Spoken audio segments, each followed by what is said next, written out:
Hello, everybody, and welcome to the podcast. This is Tending to Change, and I'm your host, Jenny Juarez. I'd like to start today off with a quote from Krishna Das, where he said, "If we don't deal with our stuff, it will deal with us." You know, we as human beings rarely make significant permanent changes to our lives unless our backs are against a wall. Think about someone who uses an upcoming vacation or a reunion as a reason to get back into the gym or a looming diagnosis to radically change their diet. In general, we tend to live as though there will be no consequences. Part of our maturation process is cultivating discriminative awareness. We grow our ability to see where we're headed, decide if it's serving our best interest, and then modify our behaviors as necessary. The problem is, we're often willing to remain in very toxic, life-diminishing environments and behavior patterns, even if we know what we're doing and where we're headed, simply because it's familiar and because we fear what it will be like on the other side. But the part of us that's fearing it is our ego, our limited personality and mental construct of who we think we are. The deeper part of ourselves, our intuitive, true, or soul self, is longing for us to take the leap. I recently heard a fascinating fact about caterpillars transforming into butterflies. And if you're not familiar with this metamorphosis, what happens is, after living its short life confined to crawling upon the earth, consuming ravenously, and solely focused on survival, the caterpillar's outer coating hardens to become a chrysalis, and all that the caterpillar was dissolves into a gooey substance, falling away in order for the butterfly to be created and emerge. It's not that the caterpillar grows wings and is suddenly a butterfly. It's utterly transformed into an entirely new being. Now, that's amazing in and of itself, but that's not the fascinating thing that I'm talking about. What I'm talking about is that scientists have discovered that the cells with the genetic information of the butterfly lay dormant within the caterpillar, waiting to become activated. So the butterfly cells exist as an unmanifested potential within the caterpillar until the point that the larva is within its chrysalis and its body breaking down into this only most vital life-supporting cells. At this point, the imaginal cells, the seed of a future becoming of a butterfly, awaken and begin to create a new form and structure. But the caterpillar cells don't just sit back and allow this to happen. The caterpillar's immune system actually sees the imaginal cells as a threat, and so they fight and resist the butterfly cells until a critical mass of these imaginal cells form, resonate, and come together, ultimately resulting in the creation of an entirely new creature, one that is delicate, exquisitely decorated, and capable of flying and adventuring anywhere it pleases. It's not that the caterpillar cells and butterfly cells are separate. They are part of a unified whole that contains within it the polarity and resistance necessary to compel the butterfly cells to strengthen and persist until the innate compulsion to transform and metamorphosize is complete. You see, the thing is, once we have woken up, even for a moment, there's no going back to sleep. We can try, we can pretend, and for a while we may even forget. But grace helps us to remember again and again, because it is grace to wake up to life. It is a miraculous gift.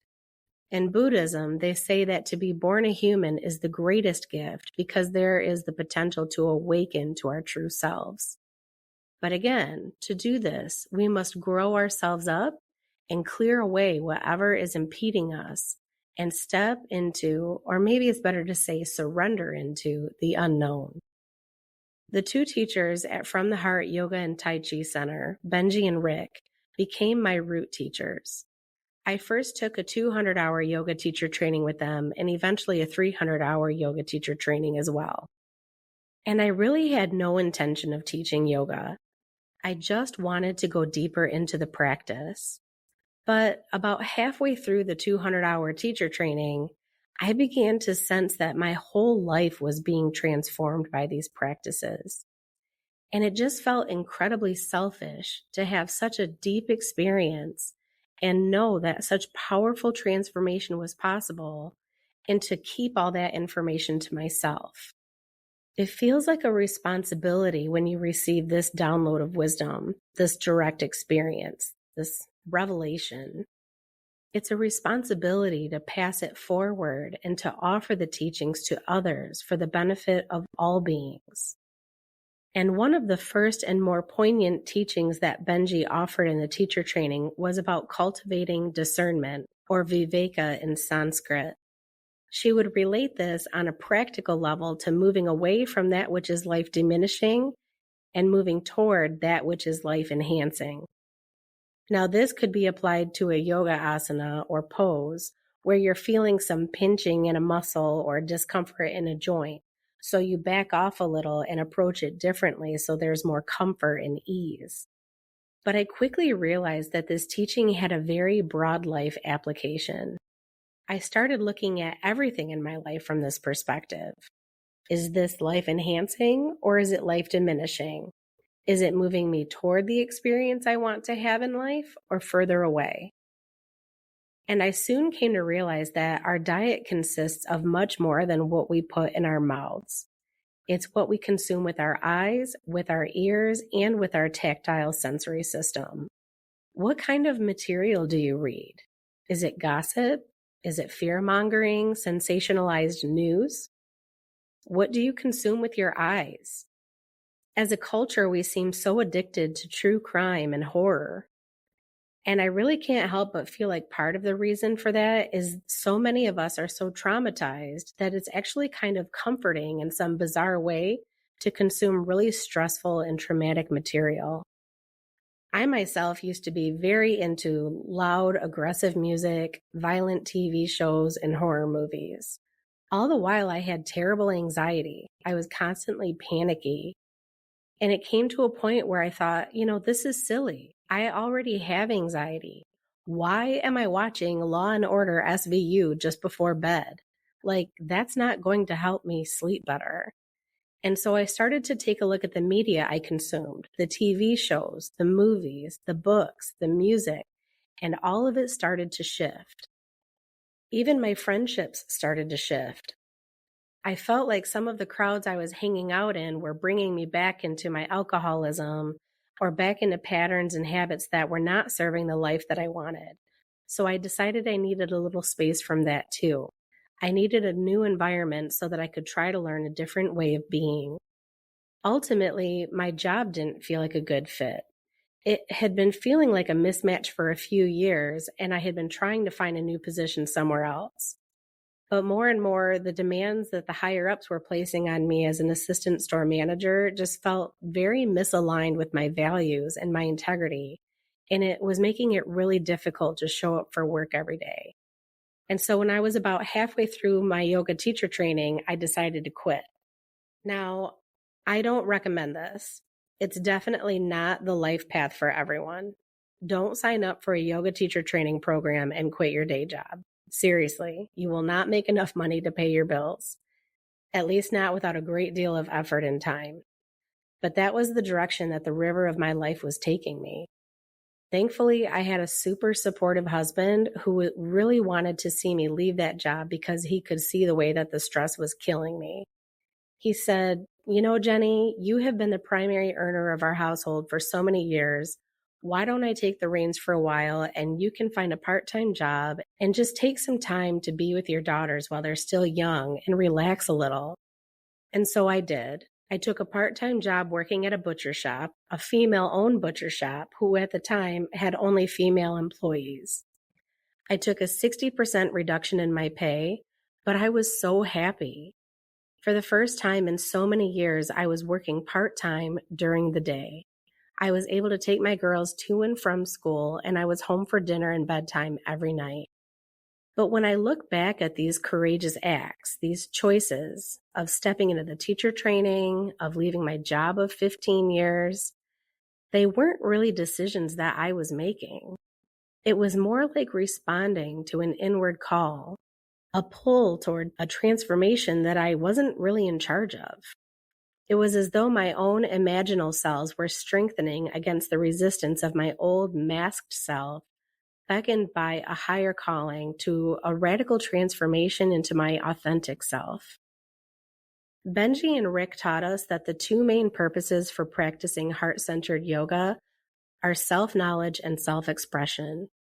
Self-knowledge is the awakening, the recognition. It's the remembrance and self-realization of who we are beyond the ego. Self-expression is creative. It's delighting in the freedom of being, of putting more beauty and love out into the world, and celebrating the supreme reality through art, service, and bringing more joy and laughter to life. So in this methodology, we learn deeply about who we really are so we can delight in our authentic expression and use our unique gifts as an offering of love to the world. It can be quite a journey to navigate, though, because before we can begin to step toward our fullest potential, we need to acknowledge our wounding and attend to it. But even then, at a certain point, we also need to let go of our attachment to being wounded. And instead of using it as an excuse to not evolve and grow, we learn to identify as a warrior or a survivor, using the wisdom gleaned from the wounding in service to the greater whole.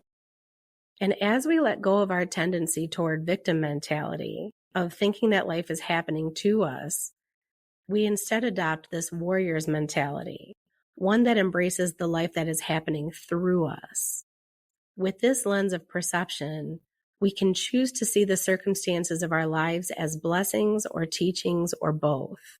Because even if from our human level consciousness, certain life experiences can't be described as anything other than cruel, unfair, inhumane, or even horrifying, we have the capacity to choose whether to remain only at that level or to also incorporate a level of consciousness that broadens and deepens the parameters of the circumstances.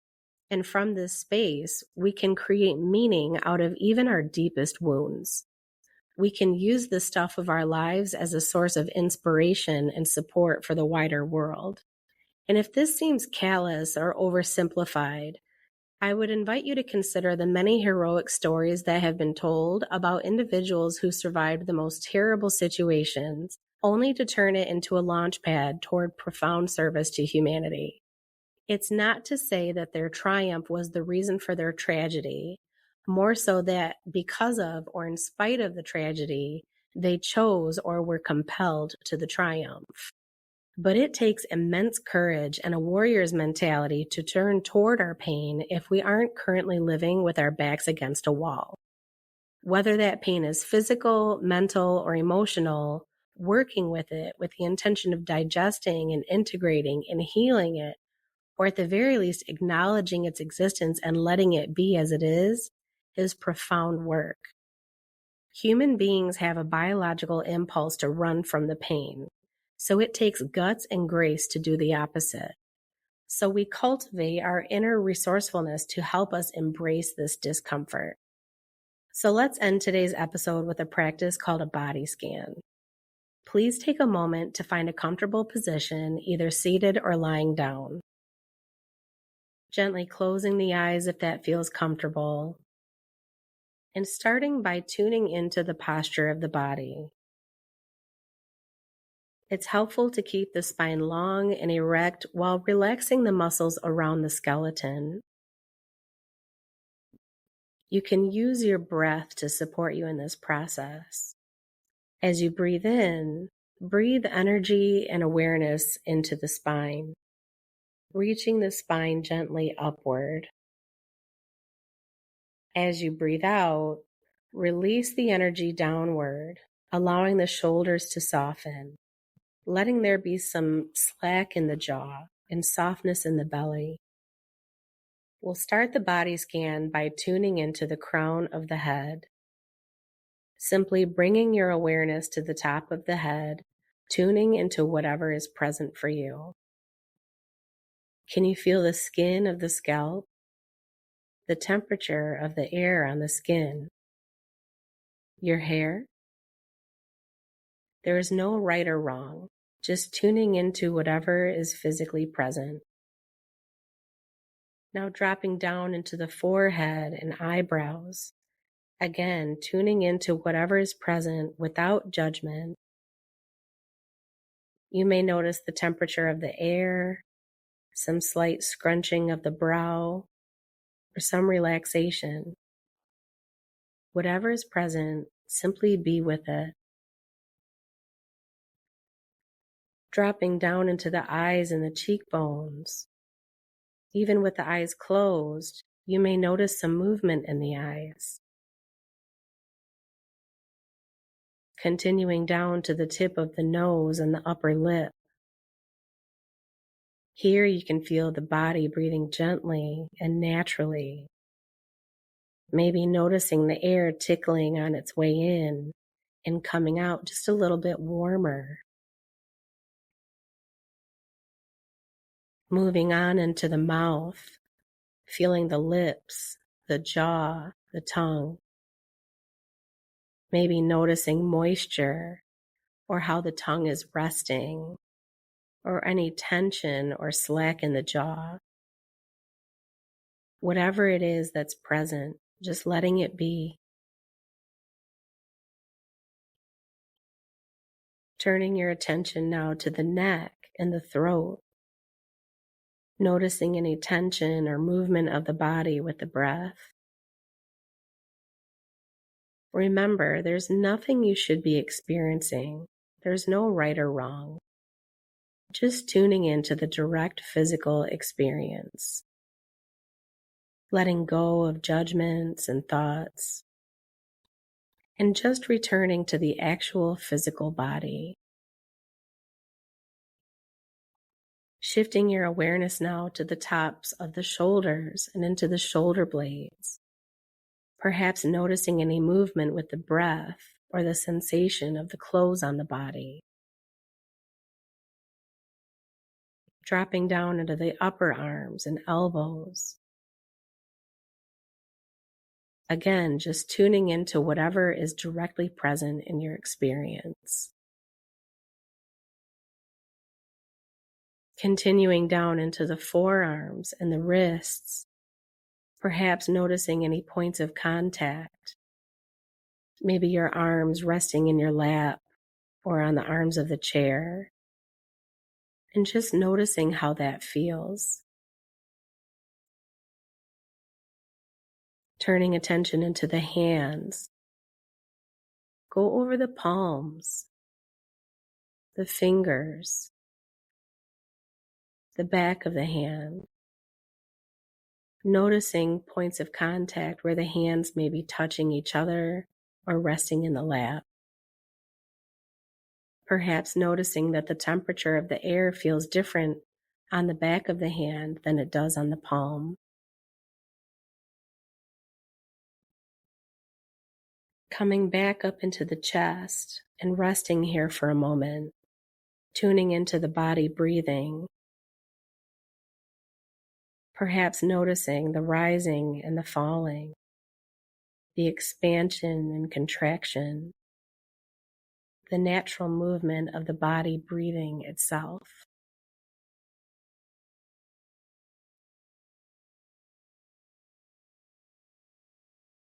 Dropping down now into the abdomen and stomach.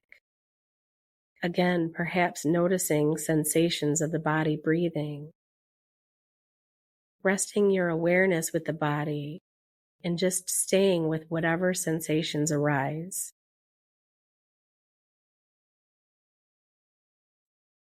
Dropping down now into the hips and the pelvis and the butt.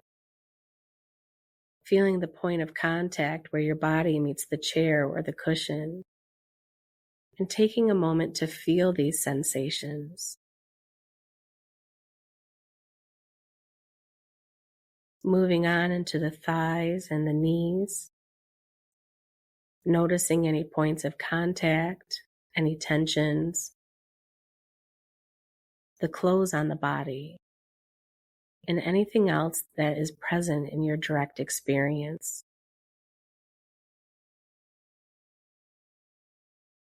Dropping into the calves and the shins,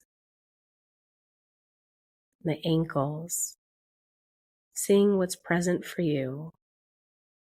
Perhaps some ease or some jittery or anxious feelings in the legs. Whatever is present, just be with it without judgment, just noticing.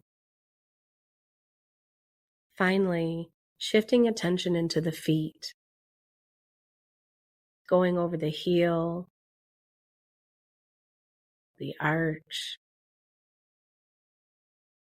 the ball of the foot, the toes, the top of the foot, tuning into the points of contact where the feet are touching the ground or tucked up underneath you.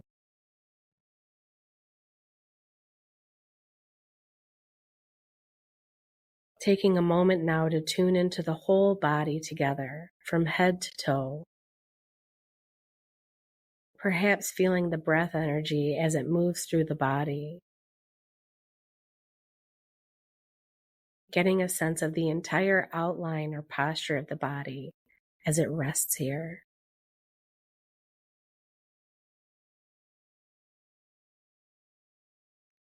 Thank you so much for joining me today. As always, it is such a pleasure to spend this time with you. You might like to take a moment to write down any insights or notable experiences that came up for you during the talk or the practice. Otherwise, please do enjoy the rest of your day, and we'll meet again soon.